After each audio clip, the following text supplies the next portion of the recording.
शुद्ध कल्चर, जिसे हम हिंदी में शुद्ध संवर्धन भी कहते हैं, माइक्रोबायोलॉजी का एक मूलभूत और अत्यंत महत्वपूर्ण हिस्सा है। शुद्ध कल्चर से तात्पर्य है किसी भी एक विशिष्ट सूक्ष्म जीव की ऐसी संस्कृति जिसमें केवल वही जीव उपस्थित हो और कोई अन्य जीवाणु, कवक या अन्य सूक्ष्म जीव उसमें न हो। शुद्ध कल्चर को आइसोलेट यानी अलग करना और उसे सुरक्षित यानी प्रिजर्व करना विज्ञान, शोध और विशेषकर फार्मेसी के क्षेत्र में बुनियादी आवश्यकता है। शुद्ध कल्चर तैयार करने की प्रक्रिया में सबसे पहला चरण होता है आइसोलेशन। इसके लिए कई तकनीकें इस्तेमाल की जाती हैं।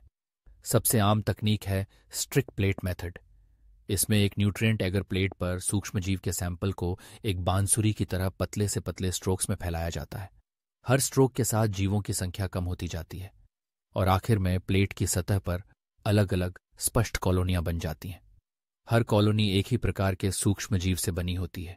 इसी तरह से पॉर प्लेट मेथड, जिसमें सूक्ष्म जीवों के सस्पेंशन को पिघले हुए एगर में मिलाकर प्लेट में जमाया जाता है, भी इस्तेमाल होती है। इस तकनीक में भी अलग अलग कॉलोनियां विकसित होती हैं जो एकल जीव से उत्पन्न होती हैं। एक और महत्वपूर्ण तरीका है डाइल्यूशन मेथड। इसमें मूल सैंपल को क्रमशः पतला किया जाता है ताकि आखिरी डाइल्यूशन में बहुत ही सीमित संख्या में सूक्ष्म जीव हों।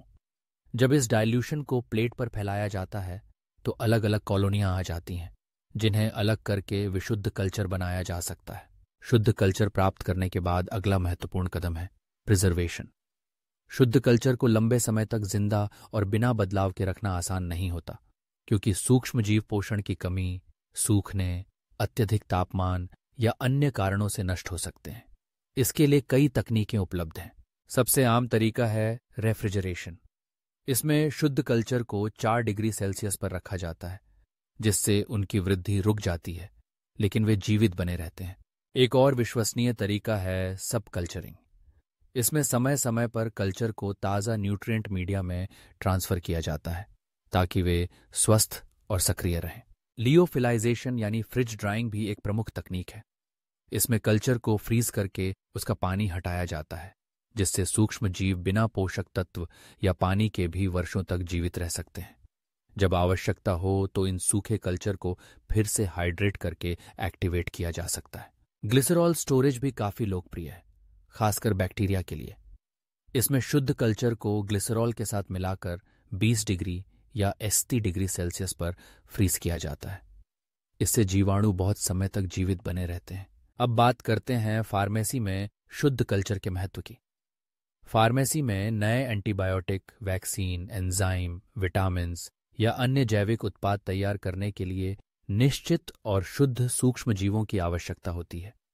उदाहरण के लिए, पेनिसिलिन का उत्पादन तभी संभव है जब हमारे पास पेनिसिलियम नोटेटम का शुद्ध कल्चर हो।